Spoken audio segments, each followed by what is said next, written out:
Alright, can you guys hear me? Does it work?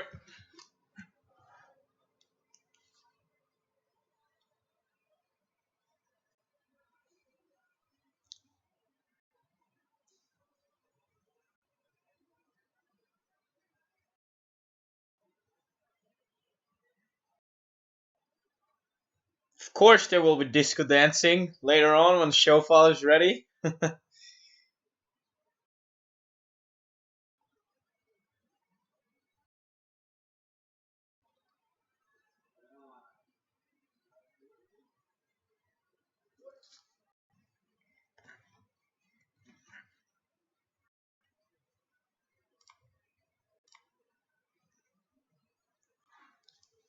Alright, cool. Well, let's start.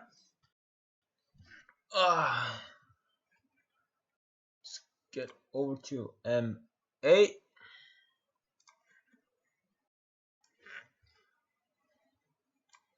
So this will going to be just a look over my show file or how I'm preparing my show file.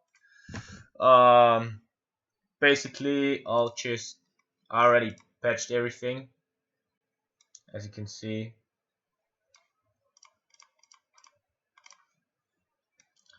Got, I think,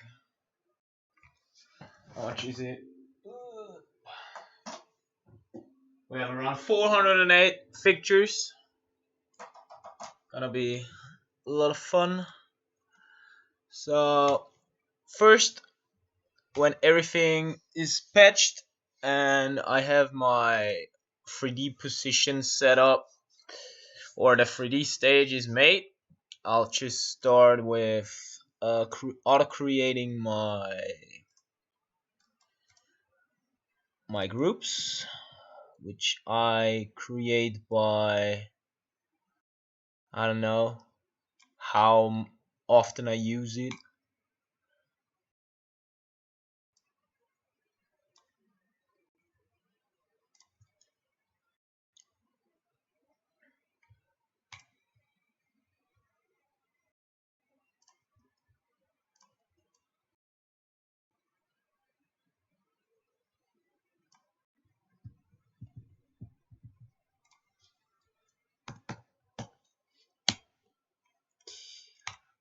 Alright, well, let's start. By the way, I'm using an MA3 in Mode 2, and it's the second time I'm using it, so it's gonna take a while till I figure out where all my buttons are. So, what you can see on the main screen, I got my groups already, which now with macros I'm gonna put them to my layout views, which it's just clicking macros, which are pretty easy.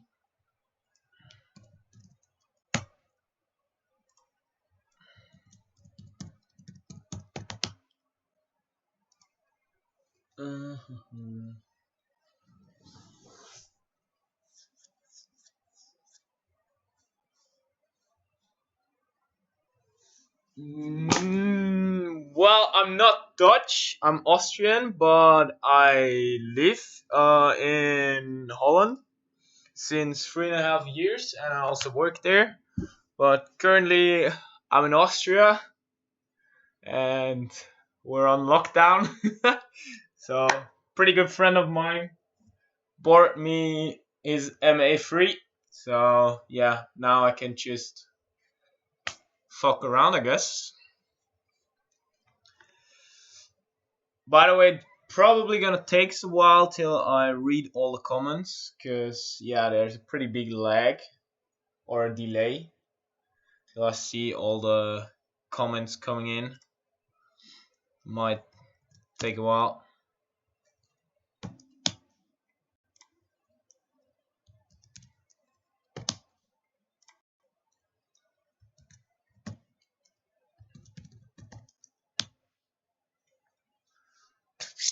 Alright, so now I got all my groups into the layouts where I'm gonna use them to make symmetrical selections, get my selection groups that I need for my chasers ready, and as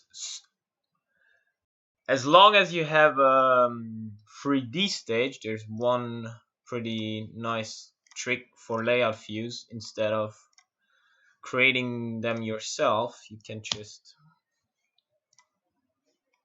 use the camera and then get a pretty decent and nice looking layout view, which just select the fixtures, you go to setup, you go to camera, whatever view works best, I guess. So here I'm gonna use the front view, since it's just there are no fixtures colliding in the depth, so there are no fixtures behind each other. Sometimes, mostly I use the front view, sometimes it's just top view, just depends, whatever's better.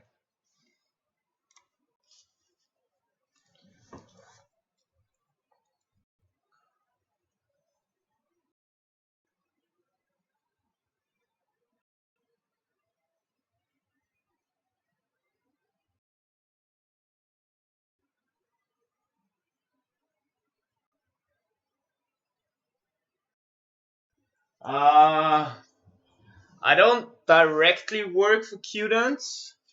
I sometimes build up shows for different for my own clients. So if Qdance hires whatever client I work for to build the lights, I get hired to go to DEF CON or whatever, build the lights over there, or rigging, or whatever I'm getting hired. I mostly do lights and rigging, but I also do scaffolding once in a while, which I don't do anymore, but yeah, kind of miss it, so I want to go back with doing it. But yeah, I operated one stage on a Qdance show, which was at Cubase, the Beta Community stage. It was pretty wild and fun experience, because it was up tempo, so it started with 200 BPM and went to 360 BPM the last 2 or 3 hours. But luckily, I got some really fast fixtures, so yeah, I got the Psych FX8, which worked very fast.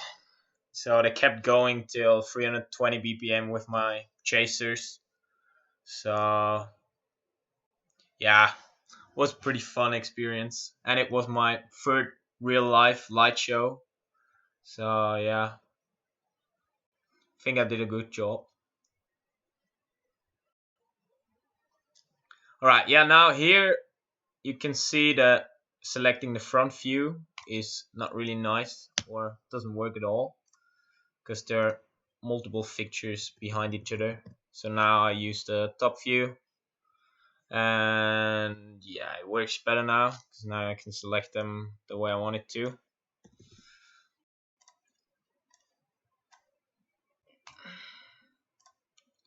So yeah, that's just stuff you always have to do manually. There are no macros or anything for it, which kind of sucks, but yeah,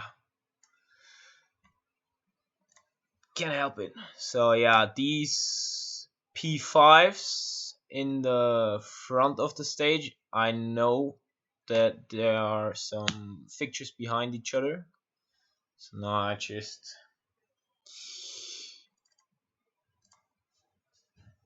use them over here, and choose the top view.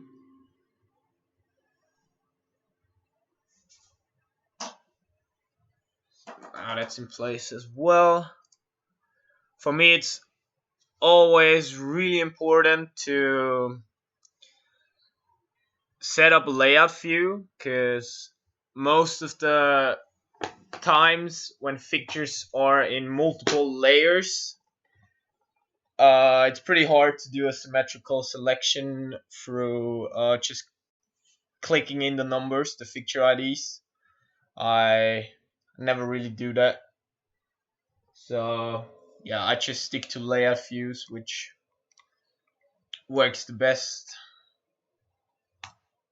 or the fastest way, in my opinion.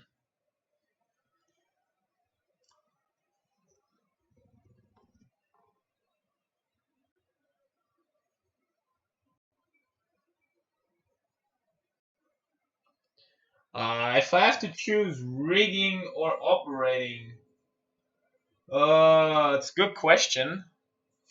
I really like doing both. At the time, I'm doing more reading than I do operating. But yeah, I think I would choose operating, but I like to have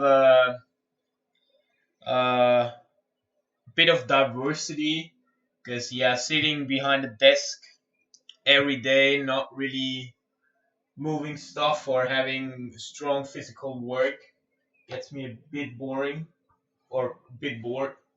So yeah, just diversity of doing doing scaffolding, doing reading, doing lights, doing operating, just keeps it fun all the time. Or it never gets bored. Let's say that. Right. So I think.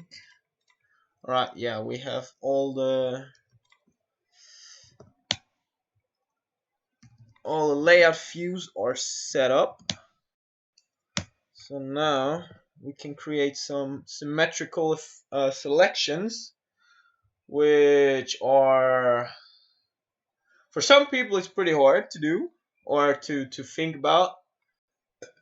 It takes a while till you get the hang of it, I think.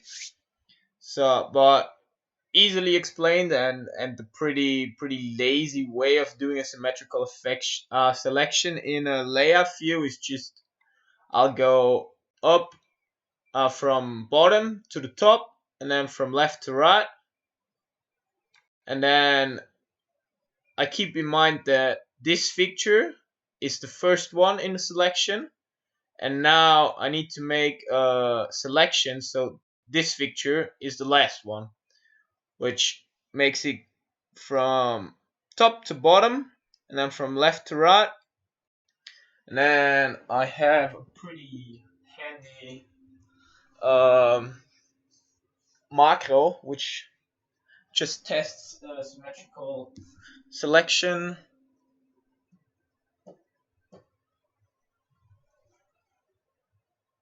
Does it do it or not? No, doesn't look like it. Let me check. Yes, now it's running.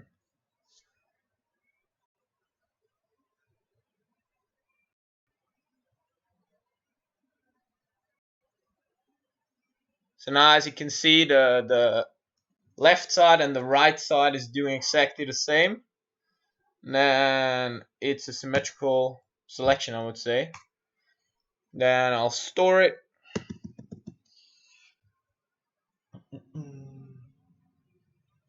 Dylan, I started learning MA I think 3 years ago, like seriously. Before I just I don't know put some fixtures in MA3D and then didn't really do much about it. But since 3 years or since I'm living in Holland, I tried to take it pretty serious, and I had a lot of time after I moved.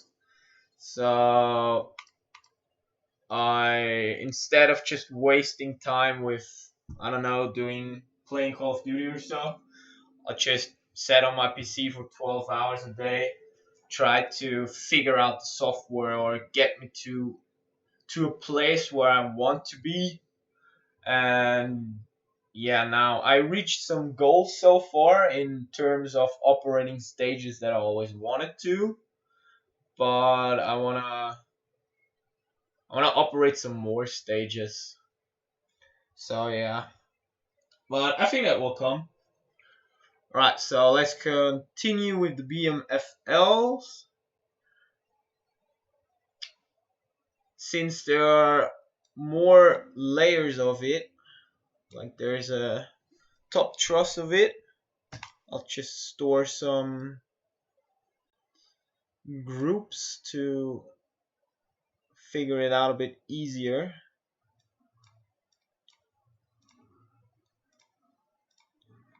Uh, the design of it I made in Visivik, and now I'm using it in MA3D. So there are no trusses in it or any decoration. So it's just the pictures. Look a bit. It looks a bit boring, but yeah, that will do. I think for now. Um, let's just give it all a name.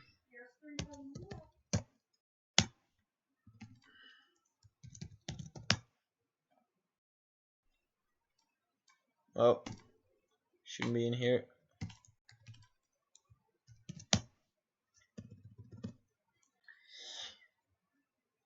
By the way, I already programmed the timecode show on this stage. It's from the I used the Supremacy Anthem. I think I uploaded it 2 months ago. If you want to check that out later, it's pretty nice show. Short one, but didn't have a lot of time back then. But yeah, now since this stupid ass virus, we have way too much time on our hands.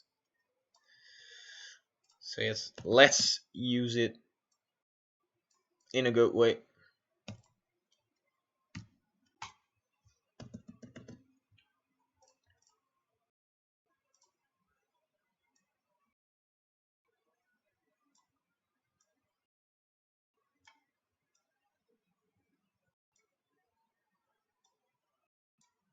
Yeah, of course. Takes it.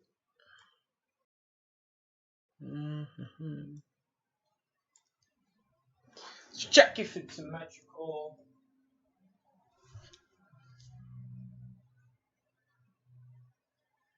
Yes.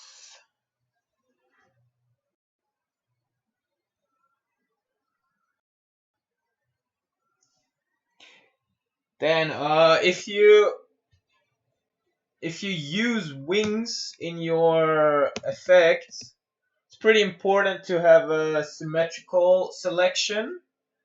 If you don't have one, or if it's asymmetrical, and you apply wings, then, or let's just try it out. If I just go top, bottom, and left to right, then I'll do the symmetrical macro. That's what happens when you apply wings of 2. So it just looks a bit strange.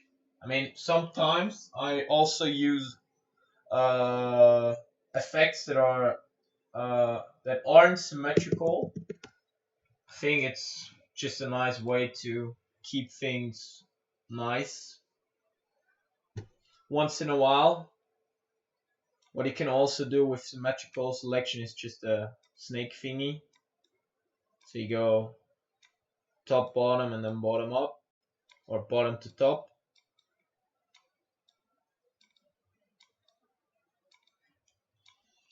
Which gives you also a pretty cool look.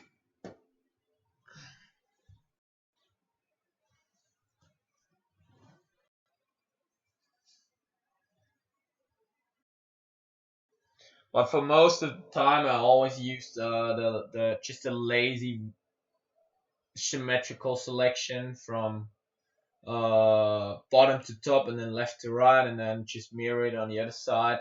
So if I start effects on multiple fixture types, it will always look the same if I change the effect lines.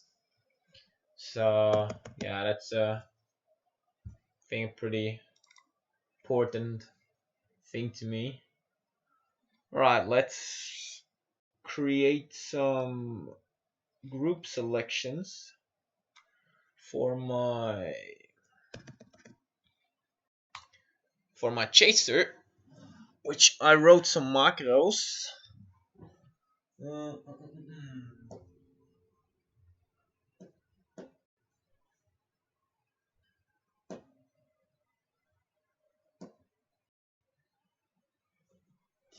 All right, I use macros for my all groups, for my 3-part groups, and for my 2-part groups over here.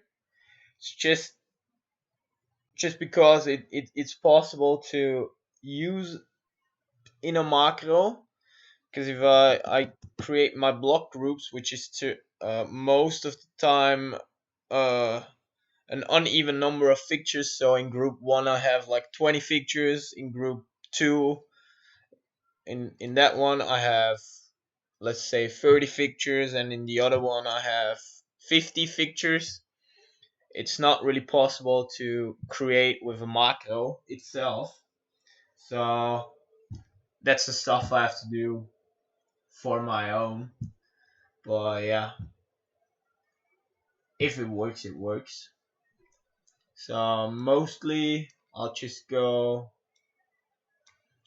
blockwise from the outside to the inside and try to keep the number of fixtures even or the same number or close to the same number, because it, for me, it doesn't look good if I start on the outside with, let's say, 10 fixtures and on the inside you have 100.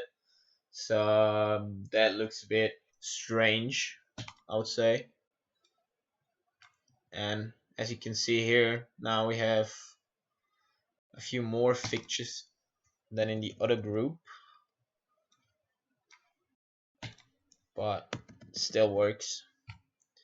Then I also have 2-part selections, which are over here.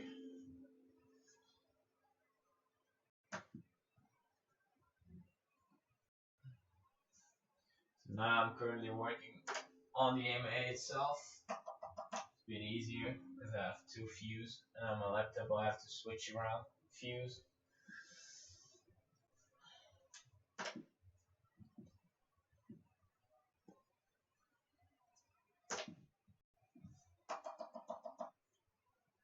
So for look, let's do that later. Now we can go to the BMFLs.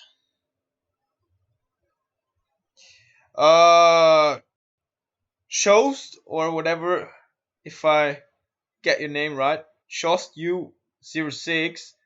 I got an MA3 and MA2 mode in front of me, which I have for 3 days now. I borrowed it from a friend of mine. So big shout out to Rene. Thank you very much. I'm trying to do as much as possible on the PC so you can see the mouse moving and what exactly I'm doing. But yeah, once in a while I switch to the MA3 to speed up some things. So yeah, let's go back to stage view.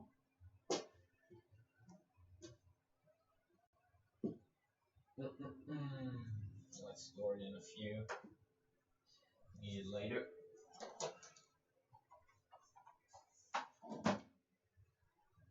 By the way, do you guys have any questions so far? Cause yeah, I kind of suck in explaining a lot if people aren't questioning stuff or asking me how things work or how I work. I'll just jump from one thing to another. That's a bit my problem. But yeah, let's try to help you guys. Let's do another lazy symmetrical selection. Let's see if it works. Yes. No, it doesn't. I fucked it up. Right. No. Like.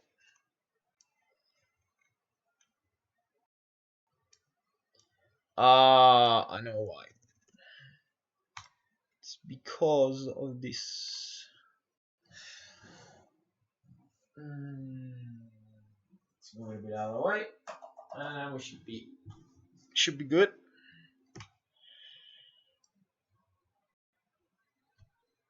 Oh yeah, set up. Yeah. Always make sure if you create selections or do work in the layout view, always tick off setup. Otherwise, you get a little bit of a fuck up. So let's check it. Yes, now it's symmetrical. No, it's not.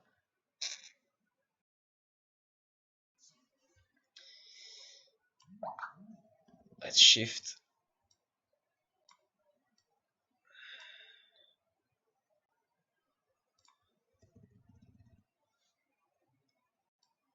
Think that one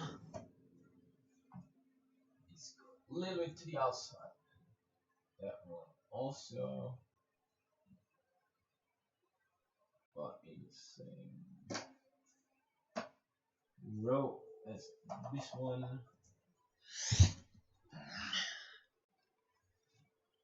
Let's check.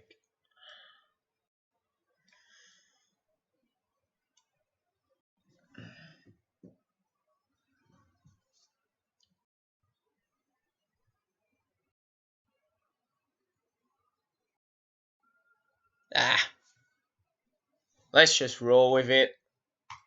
Can't be bothered with fixing that. Yeah, let's fix it.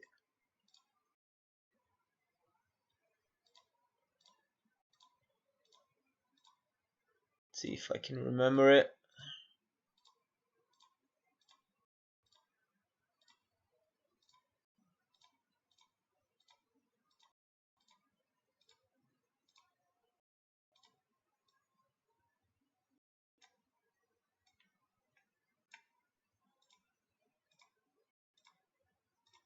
Let's hit the marker again.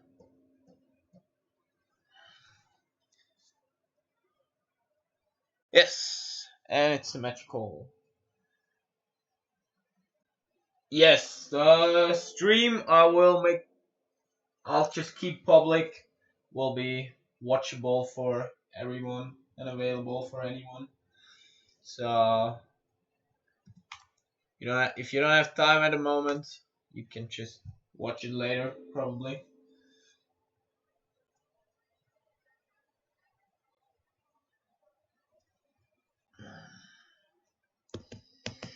So let's start blockwise. It's a good question. Yeah, let's just go with the pointies. I think.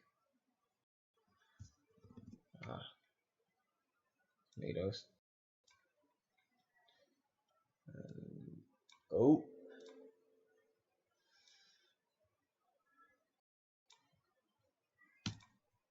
Now it's really important to merge all that data. Otherwise, overriding will fuck up the previous selection or the previous group, and don't really want that to happen. Alright, let's create the other groups really fast.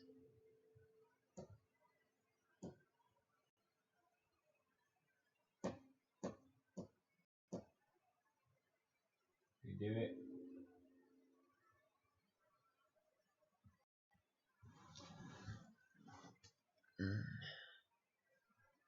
Not sure. Yes. Right, so yes. Yes. Yes, that looks good. Yes, also. Let's create left and right. Let's go here.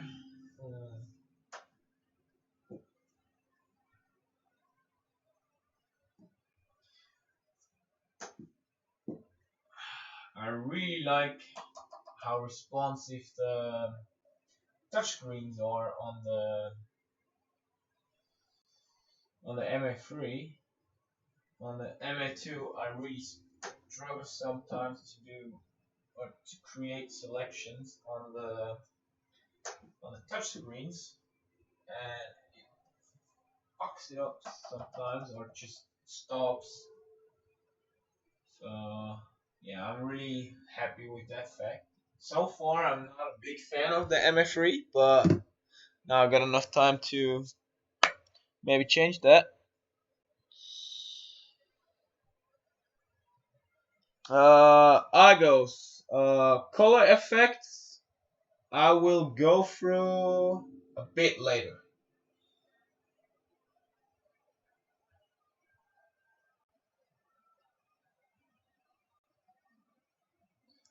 Then, what kind of macros do you want to know how they work? So far, it's mostly just easy macros that save me a lot of storing selections into groups. Because, yeah, when I have the time and I see, or when I know in my show file I have to do that one step so many times and it takes me, let's say, 3 clicks to do something, I'll try to create a macro so every time I have to do this step, instead of clicking buttons 3 times, I'll just click one macro and it's done. It's just always trying to be as fast as possible. Uh, yeah, let's continue with the next group. Yeah, let's skip the mini ponies. The P5s. Boom. Blockwise. So I think we just skip that. The other feature types for now. Let's go over to dimmer effects and Joel, how to get a girl macro. I haven't figured that out yet. I'm still single, but how about you tell me, because you have a girlfriend. Alright, let's go over to my effects and my dimmer effects and my movement effects. I got a macro for that to get to the view where I need to be, so I'll just create a macro which is selecting the symmetrical group from the group I stored it in the layout view or in the view from the pointies, let's say, over here. Yeah, so over here, if I click the macro, it will choose this group. So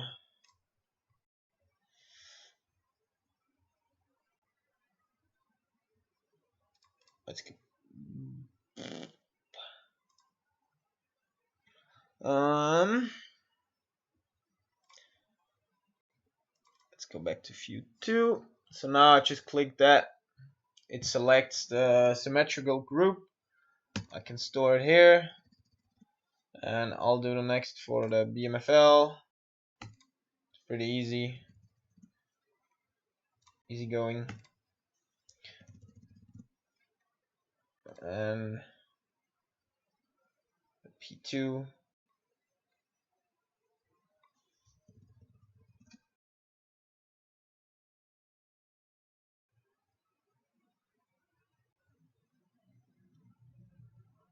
Yeah, then you're not gonna slow me down.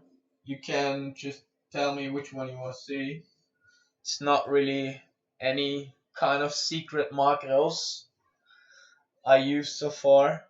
So I can pull it up if you want to see a specific macro. It's just easy ones. Right, now that I stored all my groups here, or the ones I want now, I can just click my macro. It asks me how to name the executor.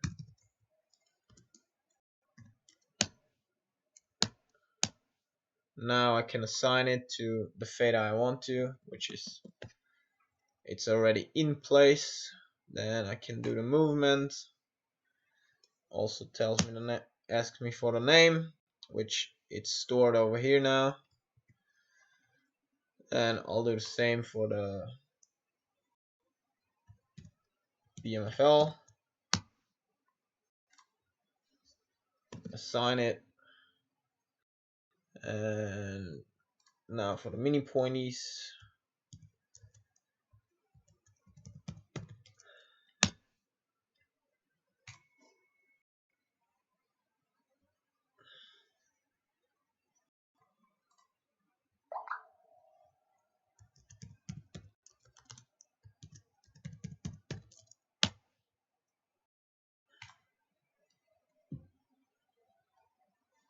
I fucked it up.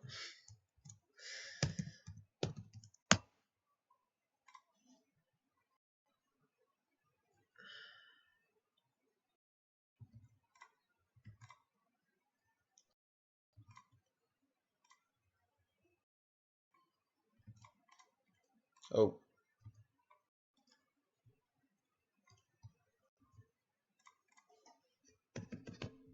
Alright, now everything is in place.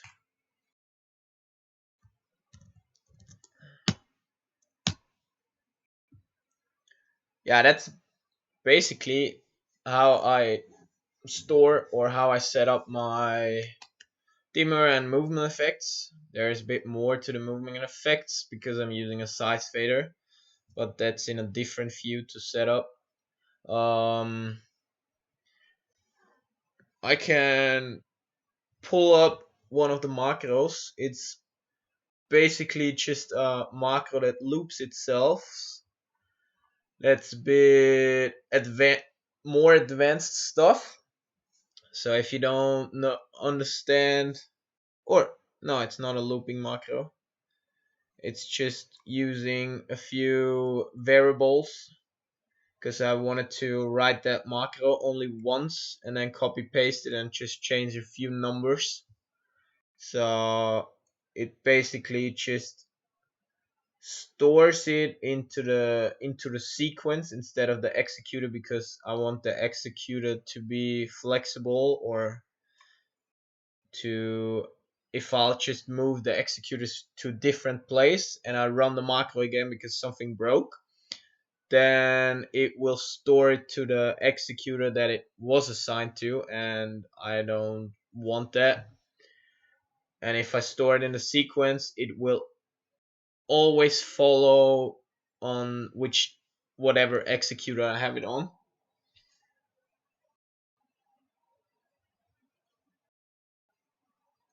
Then can you tell me which macro you want to see? I think it's probably the symmetrical tester. It took me a while to figure it out, but it's Not really a complicated macro. Yeah, and the same goes for the movement. Just stores the selection into effects, then stores the effects uh, for my dimmer effect, or for my dimmer executor. I basically just use one effect per fixture type.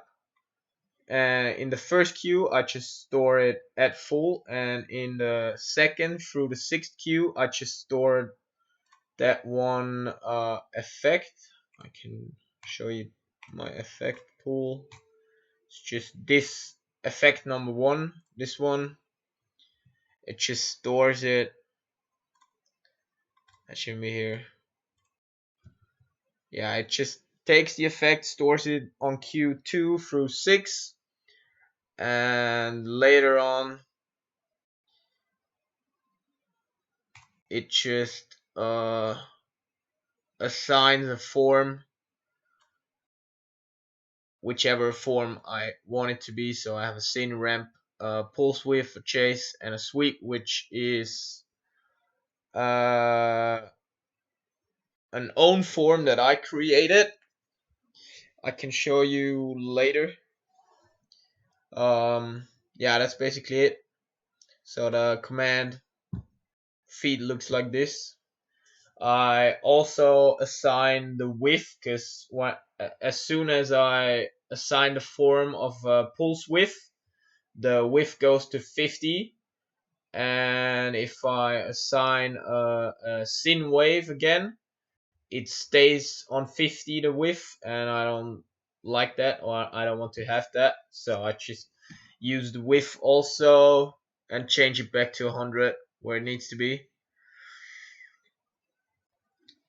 So that's how I set up my dimmer and my movements. I also have an all group, so I can like have, let's say, the pointies in a sine wave, the BMFL in a pulse width, and with the dim all, I want everything to chase from left to right.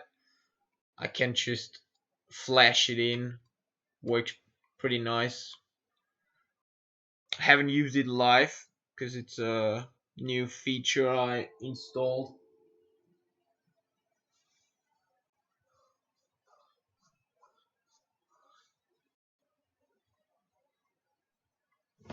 Um, let's go over to my color picker. It looks like that. It's a pretty simple color picker. The idea I got from Pascal, which operates Climax, Defcon. Instead of using or swapping images, I rather just have normal macros, which look like that, and there's nothing going on as soon as I click something. It's doing it's not doing anything. So there's no network traffic that has to happen when I copy an image. It's just instant, and there's no network traffic which could cause the console to crash. And yeah, if I have a color selected, I can see it on the stage, and if I have them on 0, I can just click the color that I want it to be. So that works pretty easy. To set it up or to make it work, I just wrote a few macros which work pretty easy. I just have to store all those groups that I have into these groups. You can see on the bottom right. Choose all of them. It's just macro time.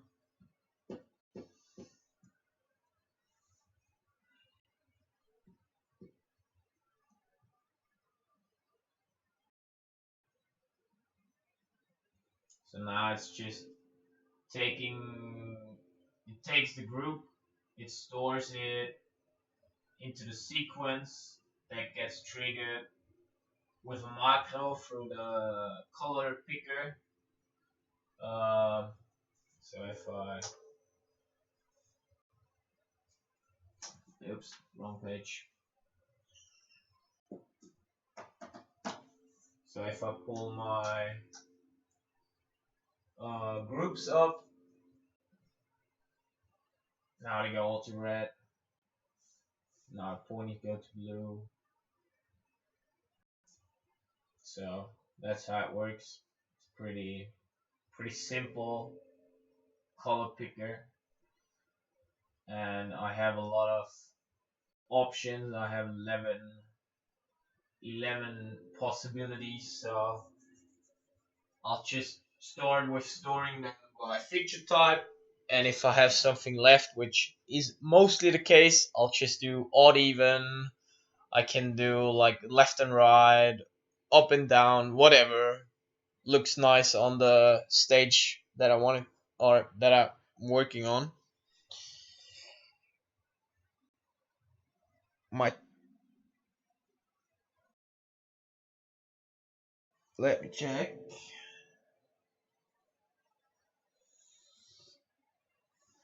Let me see.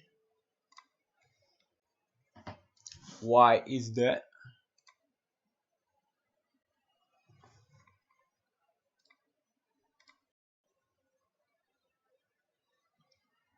Maybe I have to. Yeah, it's the first time I'm working with OBS and live stream, so it's probably meant to have some mistakes or fails. Let me try to fix it.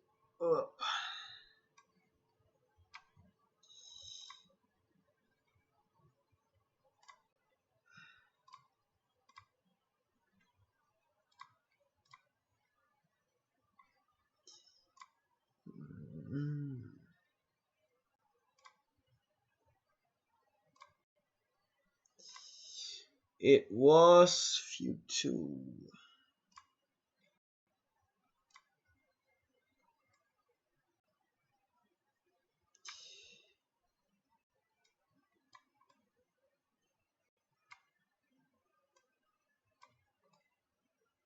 Alright, now it should work again. Does it work for you guys? Yeah, it should. I'm also watching my own live stream. Just to read your comments.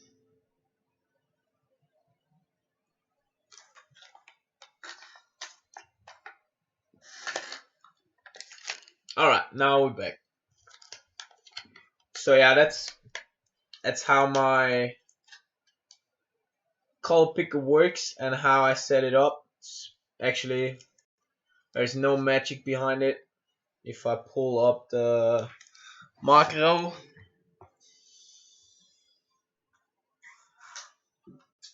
let me find the edit key on the MA3. Take them out.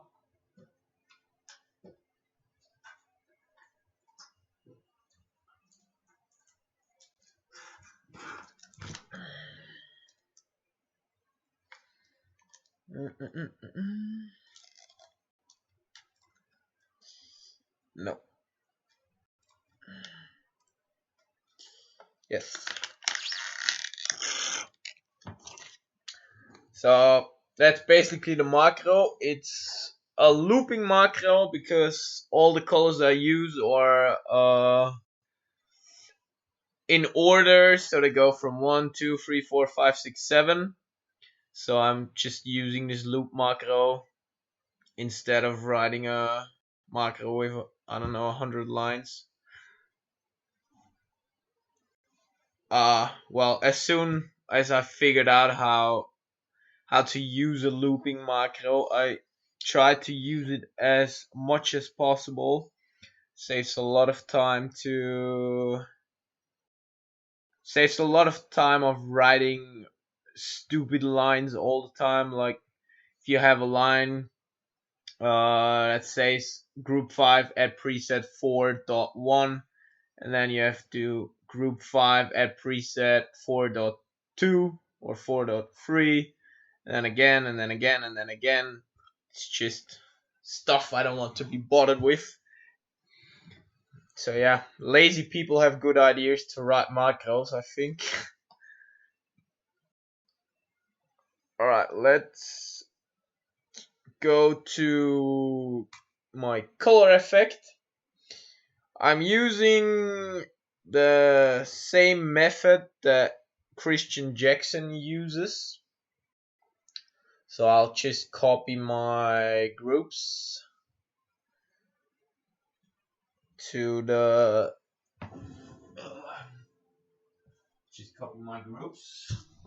over to the view.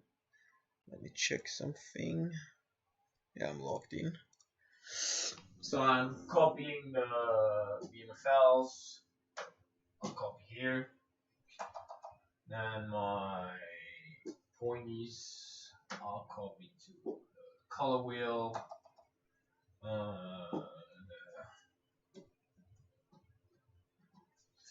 mini pointies.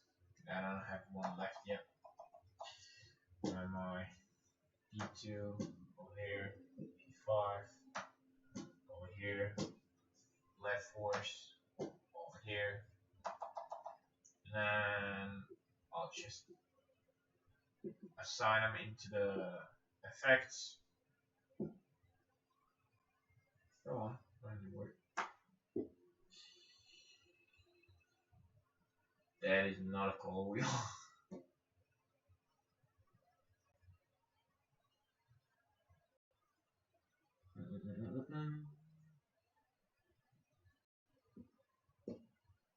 Go on.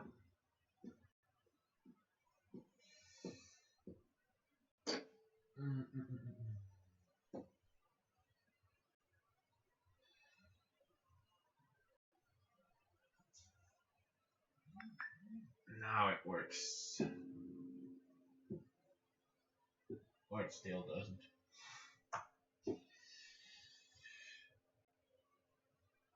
Oh yeah, I know the issue.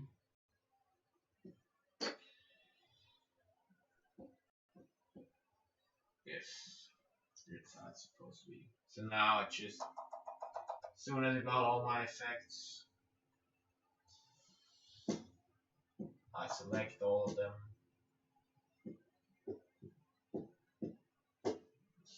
Then I store it in my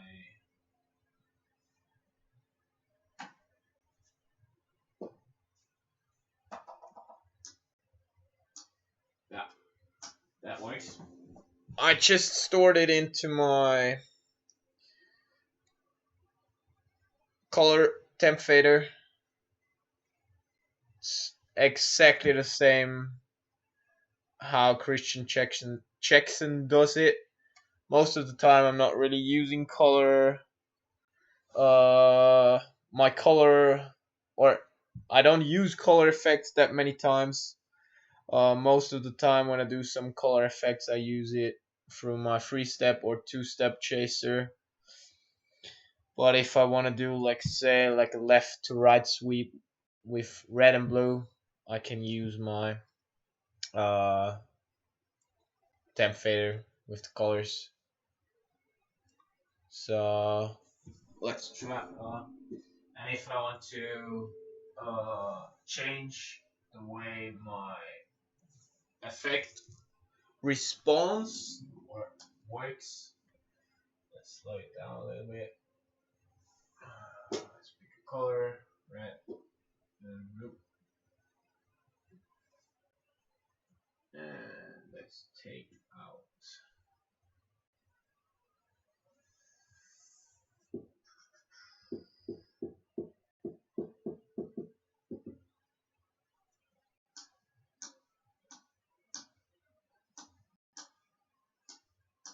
holy shit.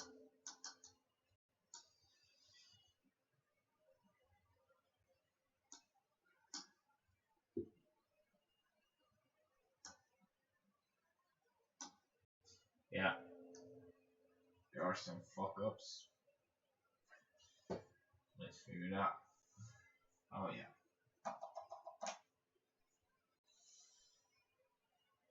Let's just use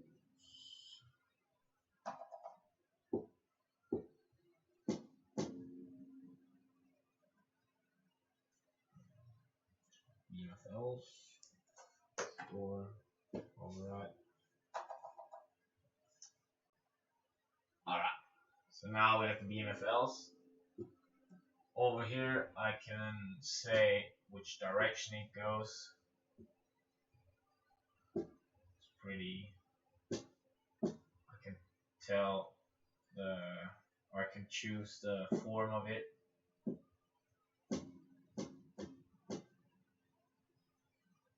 I can say what color. It's pretty straightforward. Inside of the sequences, I'll just put in that command. So it just changes the form of all the color effects I'm using. And what I can also do is change the groups a bit. Put a wing on it. And I can put an attack on it as well, which gives, if it's a chaser, a little bit of a fade.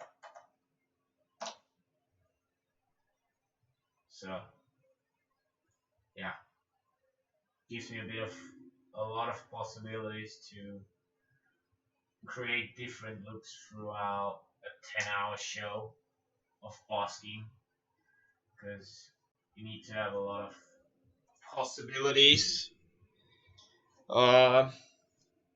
If you go through a show that takes 10 hours and you do everything live and basking, and you don't want to store 1,000 effects on a pre-programming session, I'll just use as just one effect per feature type, and then just change it up with groups, blocks, wings, attack, decay, form of it, direction, and then I can have the same effect run again with a different look if I'll just use a group of 2.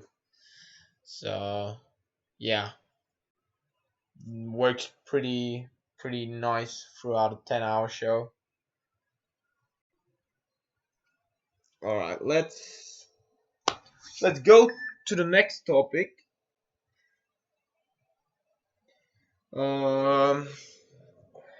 What's next? My bumps. Nah, let's do a 3-step chaser, which is the thing I use most of the time.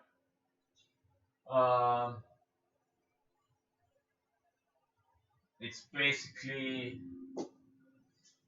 just executors with either 3 or 2 cues, and they're using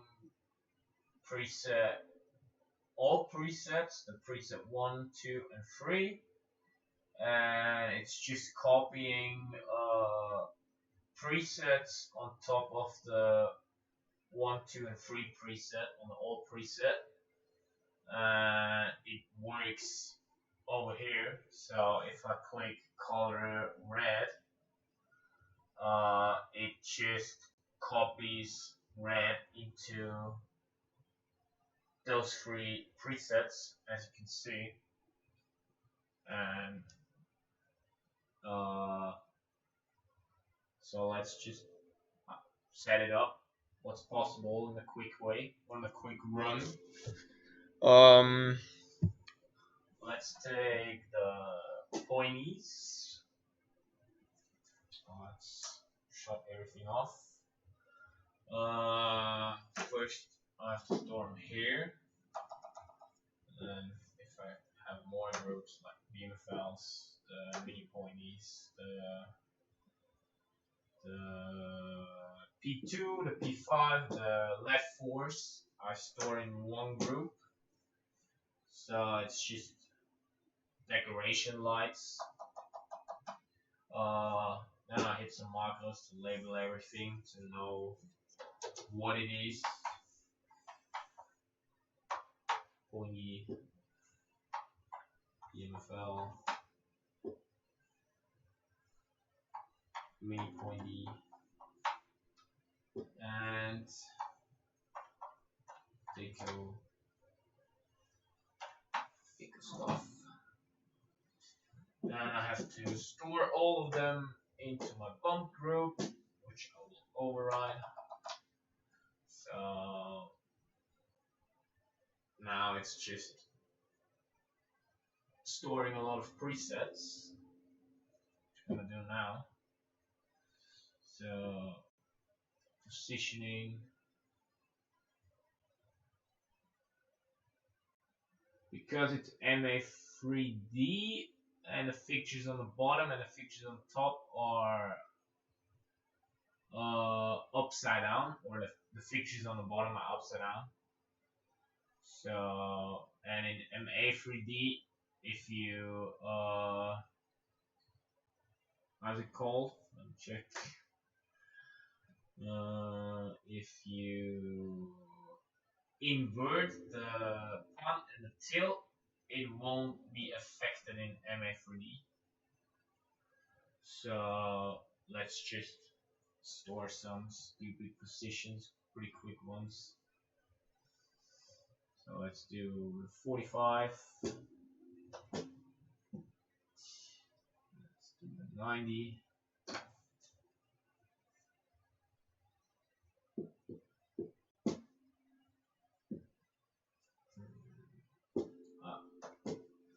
I use filters when I store tilt and when I store pun, because in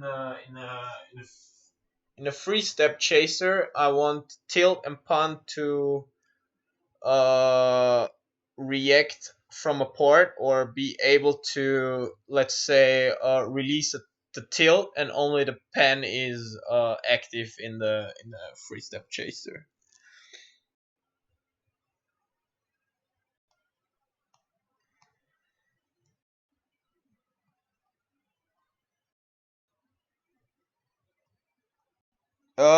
Kevin, um, I'm not gonna share my macros, just because the simple fact that it's always best to write your own stuff, create your own show file, make everything yourself.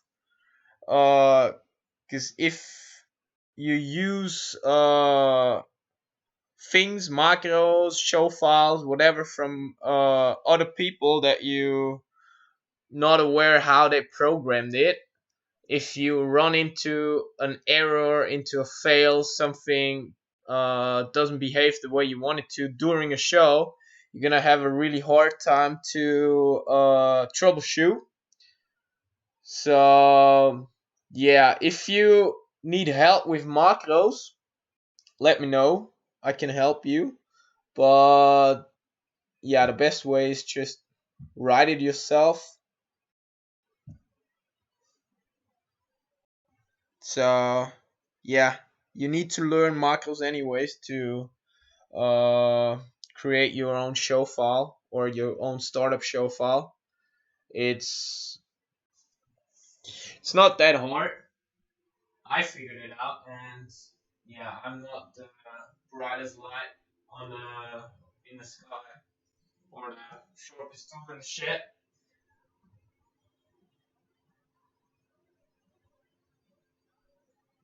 So yeah, If you need help or if you want to see a specific macro, I can pull it up for you. That's not a problem. But yeah, let's scrape. Let's do some tilt on some fun as well. I'm having a really hard time figuring out where all the buttons are on the MA3. Where's escape?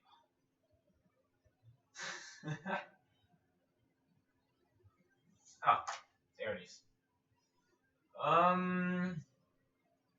Yeah, that's, it will look pretty strange, but just so you get the idea. Sometimes I use a pretty nice and simple trick to get the, how do you say it, or how should I say it, the opposite value of something, which is just store minus and then 1, and it just goes whatever value the fixture has. So if you have a fixture with the pan value of 90, if you have a fixture with the pan value of 80, if you have a fixture with the pan value of 70, and so on. And if you use this method, the fixture with 90 will go to minus 90, the fixture with 80 will go to minus 80. So that's pretty quick way to do positions. I use it a lot. And center.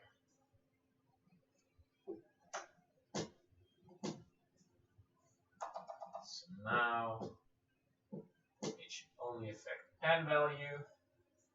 And it does.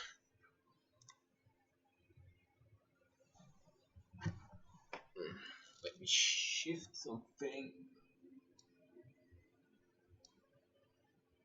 Oh yeah, now it's back.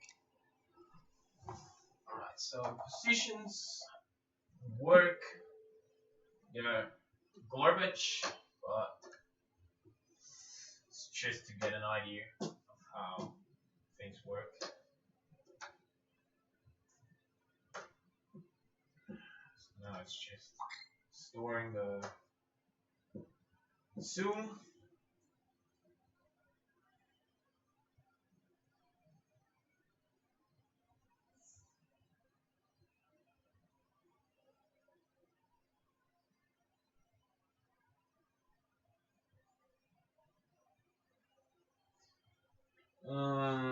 Let's see gobos as well. Mostly I use an open gobo the first, then I will use whatever gobo I like. Let's choose that one. I store it over here, and then I use the same gobo with shake.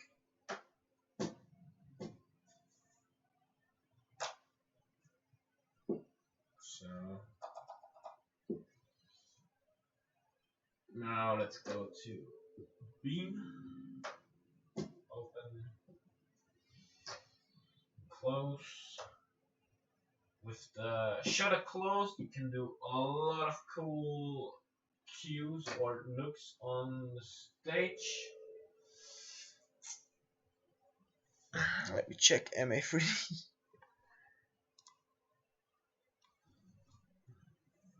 Why isn't it Strobe?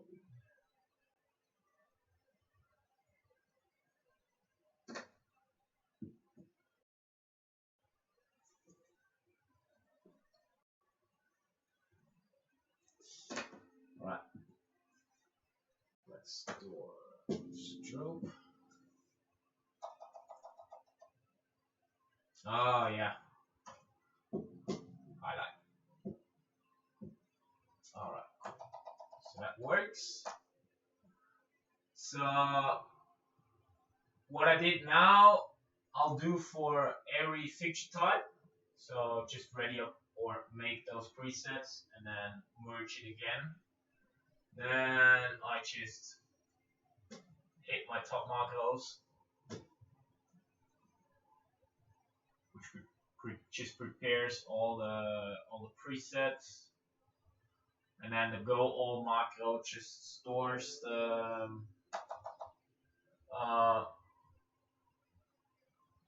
the presets into the empty queues, which are over here in the bottom right screen. You can see my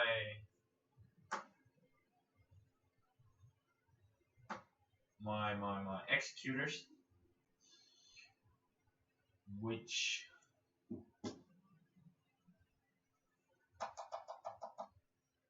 aren't working yet because I have to put them in a wall.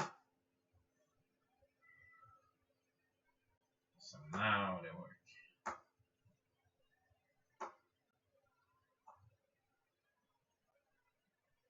Yeah, MA3D is pretty slow when it comes to the realistic timing of how fast moving it behaves, but there is something you can do about that fact. Just change the 3D time of it. It's pretty easy. You just find the picture you want to, pointy, edit. You have to edit the row. You go in the minimal 3D time. Let's put, I think, a second. Let's make it fast. Let's put 0.5 and do the same for the tilt. 0.5, and now we should have some fast pointies.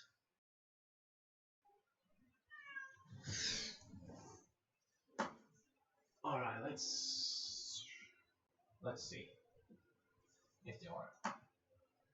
Yes, they're pretty fast.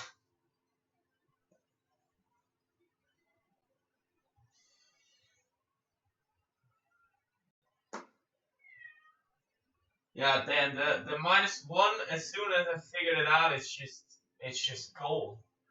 If you, let's take the UFLs. I'll show you a quick example how nice it is. So if you take your pictures,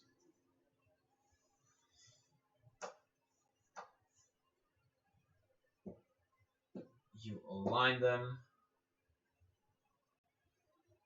and then you want to have align inwards, just click it. No, I don't want it off.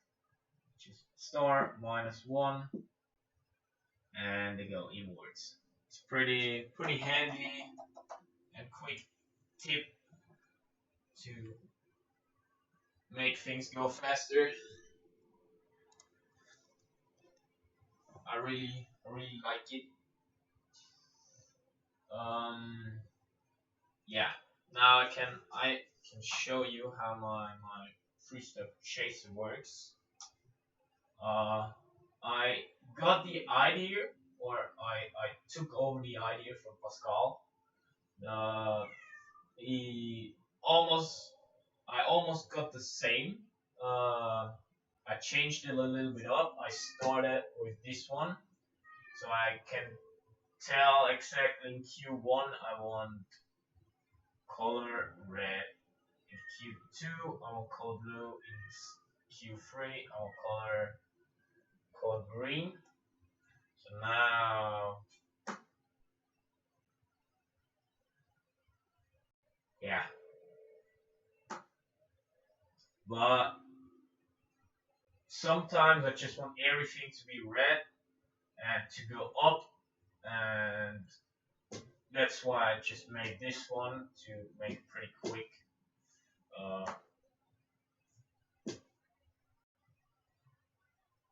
Pretty quick way to make something look good or symmetrical.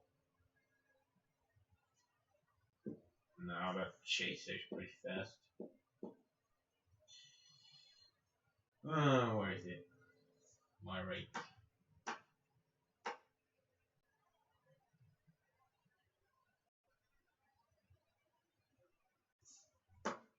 And now I have my different selections as well. The left, the right, my down, up.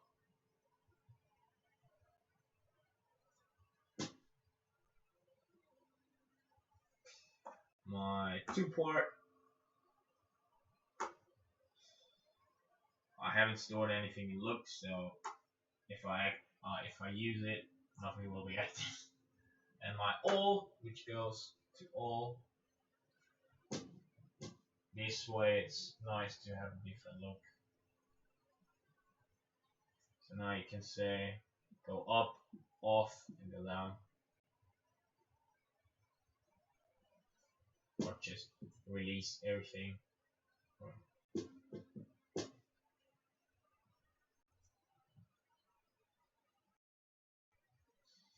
Yeah, that's the way my 3-step and 2-step chasing works. I changed up a little bit to make it my own way.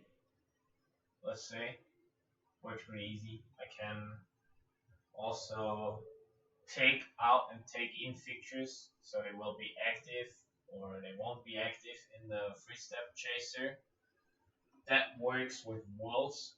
So if I click it here, I can take out fixtures, put in fixtures, take them out again, and I have one dummy channel or one dummy fixture stored into the world. So whenever everything is out of the world is basically empty.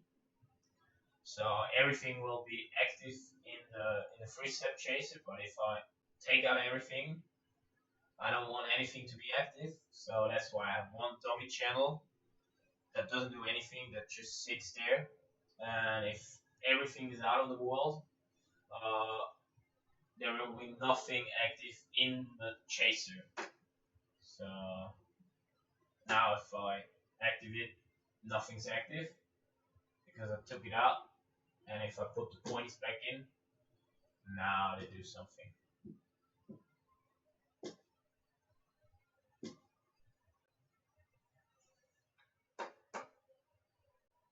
As you can see.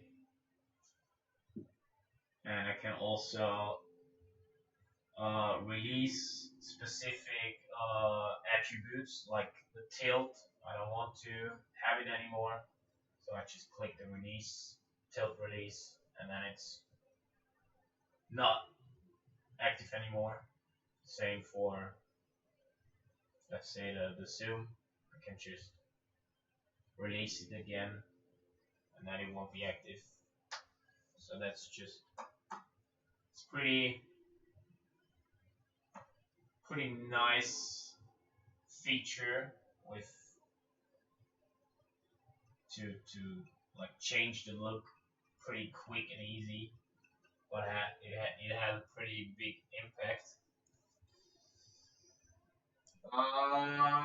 Then no, I don't really have a setting for donations. I don't even think it's possible for me yet. If you want to, you can use PayPal.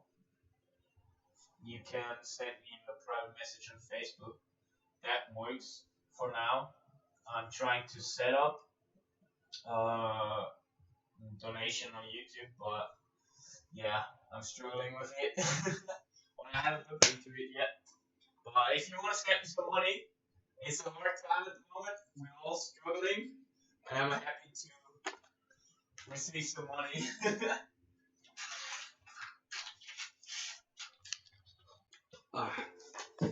Yeah, that was my 3-step chaser. Yeah, it's so far we only like use the pointies, or I only set up the pointies to work, but it looks pretty cool when everything is working and you can take in or take out feature types and like make it work together. it's pretty nice, and it works apart from like my dimmer effect. If I call it in, it will still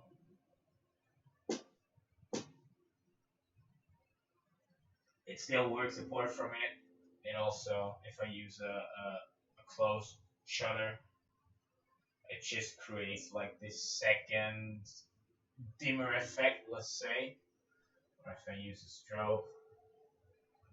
So yeah, that's a pretty nice feature. So let's turn it off. Go to the next feature or my bumps. That's my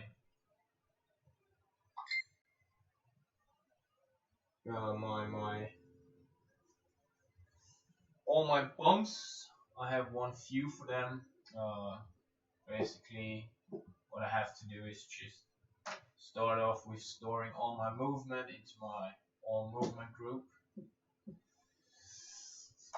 As soon as I got that, I can set up my size fader, which is done now. It's just one macro. I have to set up the maximum strobe, which I call here Sing Strobe, and my random strobe. So here,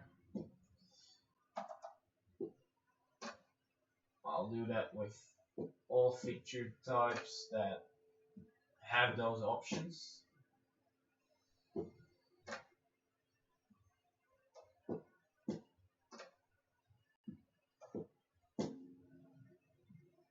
Go on.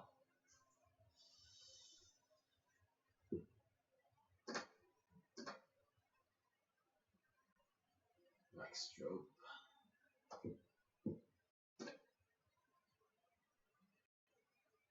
Max random. Oh, there it is. If that is set up, I'll use my symmetrical groups again.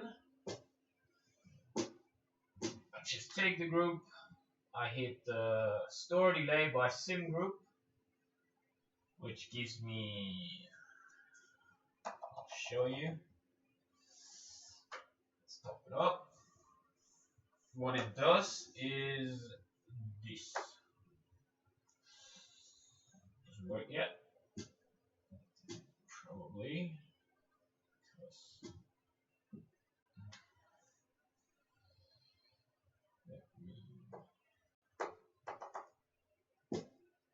Oh.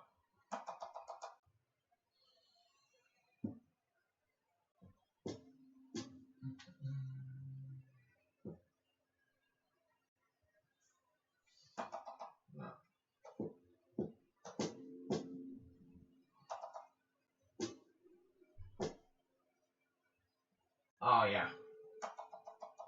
So if everything is set up, I got a macro on the bottom right corner. I hit that. Just stores all the bump fees, and then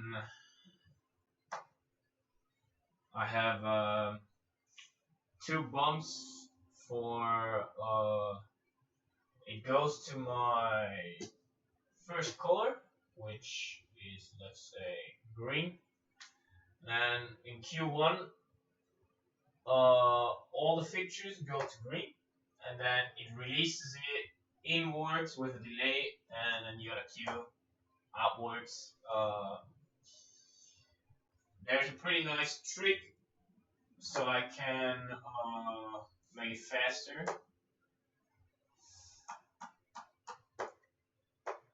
Or not, which is assigning it to, where's the assign button again?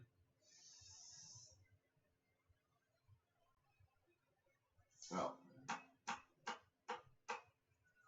if you assign it to a rate fader and learn the rate fader, you can have different timings. So I guess fast, slow, whatever you want to. It's pretty easy. Whenever I store delay through times, I always use 0 through 1. This way I can tap the rate master with the beat, and the timing will be always on the beat. It's pretty nice and handy. And yeah, my bombs are just sync strobing, random strobing, all white. My color release thingy, and then a color flash which flashes my color 1 and my color 2, which I just chose in the left top corner, and now it just does red and blue flash. And if I want it to be red and green, it just does red and green. I can also tell to set the speed on 1 second, and now it just goes pretty slow. Most of the time I use 0 points. I fucked it up. 0.2, which is fast and it looks pretty nice. Most of the time I do red blue flashes. This way it makes it look like the stage is moving. It's just a, I don't know, visual mindfuck. Yeah, that's basically my bumps. It's pretty easy. There's not much to it. It's just a sync random strobe, all white. What I can do is I can set on my, if you look at the left top screen, I can choose bumps all or bumps world, and whatever I have in my world in my layout view, that will be active in my bumps. So if I take out my pointies, they're not strobing anymore, even if I hit my cues down here. If I use the BMFLs in the world, they're turning into white. So everything else that isn't in the world stays the same. So I can say either everything or just whatever group is active in the bumps world. It's pretty easy. And what it does, I can pull it up for you. It just, that's an empty sequence with a command. The command is just assign world 14 on all my bump executors, and this way the executors are assigned to a world, and whatever features are inside of the world will be active when I press the executor. I hope that makes sense. And when I click my bumps all, I just assign filter 1, which is world 1. So, or no filter, let me check. No, assign. It's, yeah, filter 1 is no filter, so it's just the default. and then everything will be strobing again if I wanted to. Do you guys have any questions at the moment, or anything you would like to see before I hit into my delays, which is a new feature? I made it working a few days ago, and it was a pretty big struggle for me. But yeah, let's get some questions going on, and then we'll go into the A lines, which yeah is a pain in the ass.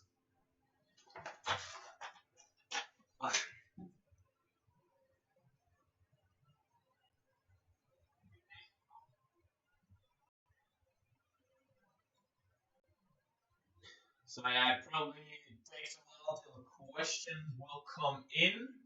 So meanwhile, I should grab something to eat. Nah, fuck that. Let's start off, or let's go into the delay view. So yeah.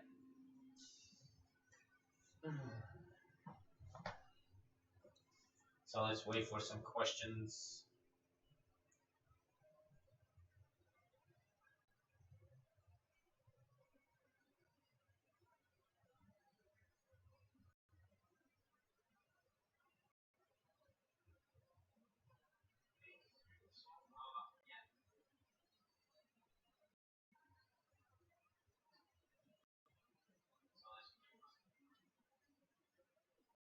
Alright, so I guess you guys don't have any questions so far. Probably there will be some questions popping up with delays, because it's a pretty, I don't know, pretty strange and stupid topic or thing to set up or wrap your head around it. Because when I first tried to do it, I was overthinking it and I did way too much. I created way too many macros, and now I just got 2 macros. So yeah, that's about it. And the way I set it up is I'll have to do that for every feature type. I don't have a macro to do my delays. It's not that hard to do. It goes pretty quick, and I want it to be dynamic and flexible. So I just make my it's not a symmetrical selection. It's just from left to right, which I want to have, and then I just active everything that I need for my delay. You can see that at the moment because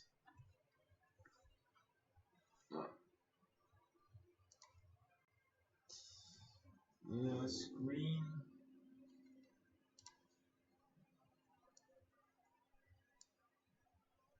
Yeah, shift here. Alright, that works. So as you can see, position, global, color, beam, and focus is active at the moment. Then I'll just choose link all active, which you can see now.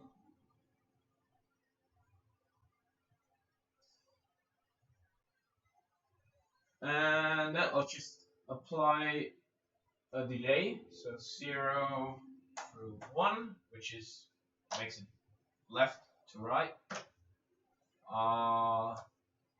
Hit my delay filter, then I'll go and store it over here, merge, and then I'll do the same for this. I'll hit the preset again, so everything is active that has to be active. I'll put my delay 0 through 1 in it, which makes it going from right to left because I selected it from right to left. I hit the delay filter again, I store it over here, merge.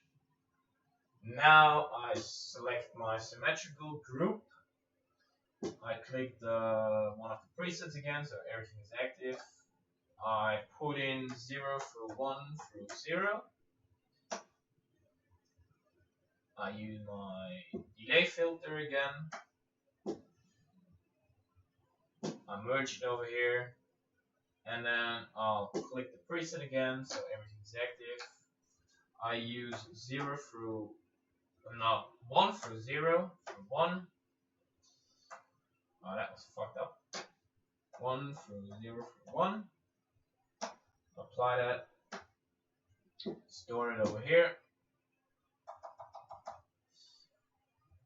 Then I go into my presets. Check. Just take some presets. Go back to my delay.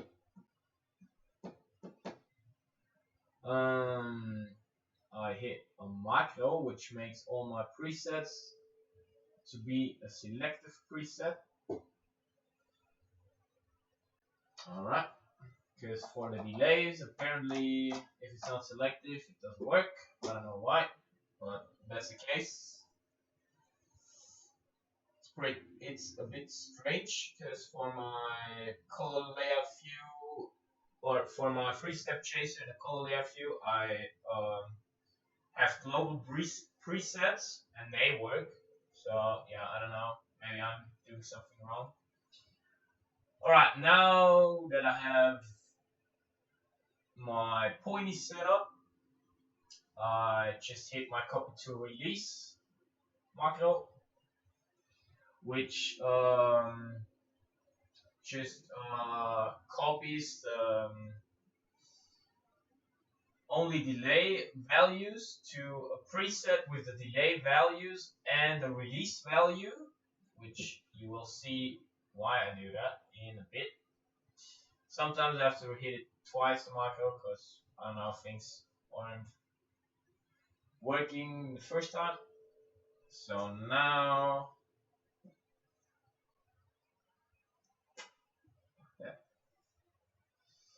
if I'll go to page 1,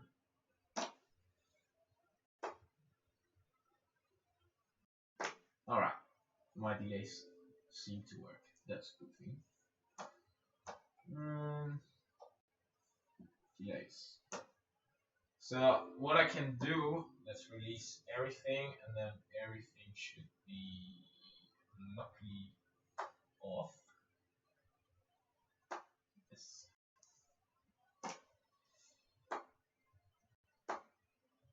Nice. What I can do is I can put in presets, color, open, focus, and then with one click I can put in the delay from left to right, right to left, outwards, inwards, and inwards, outwards. It's two Qs, which in Q1 it just goes to the preset and with the delay, and in Q2 it releases it back to whatever executor it's active. So if there is a position active on 90 degrees or just my straight forward, it just goes back to that.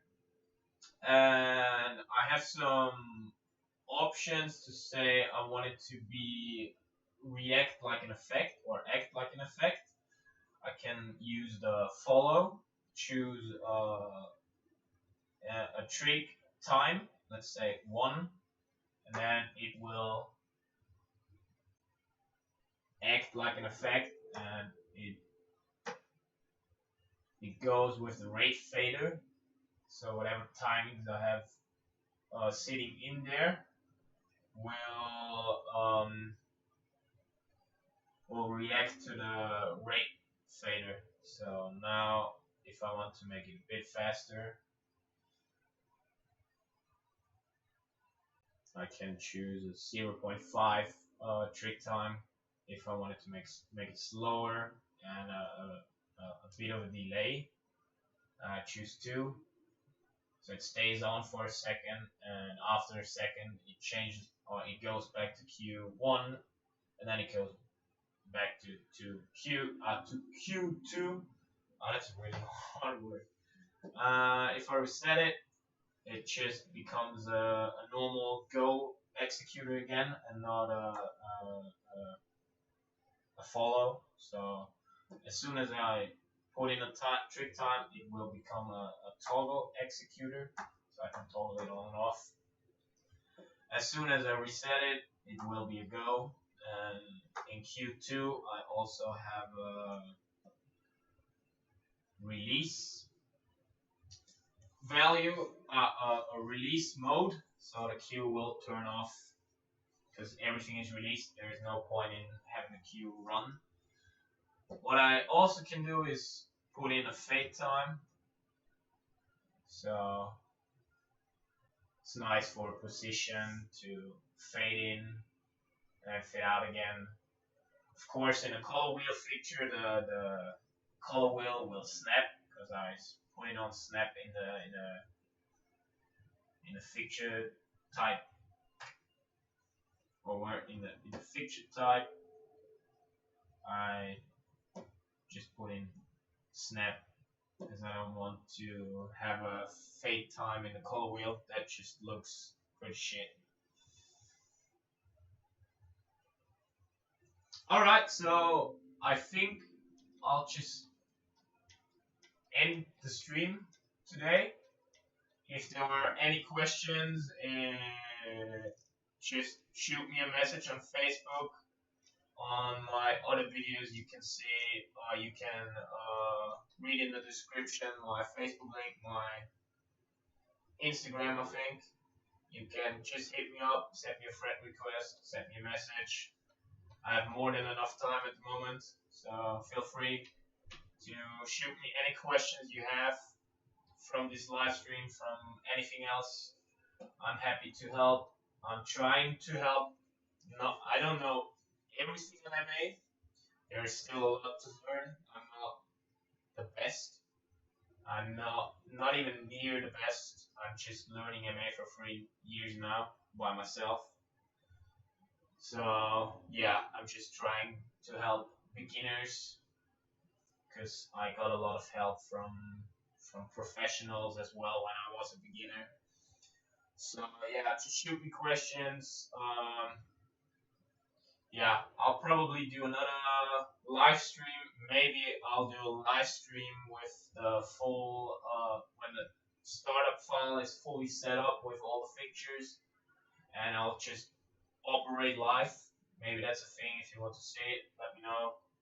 And yeah, I think in the next video I'll go a bit deeper in how my modules work, how my executor options are laid out, how my queues are laid out, why I use things the way I use it. I think that's something you would like to know, I guess. So yeah, see you probably next time, and stay safe, I guess, with all this virus shit.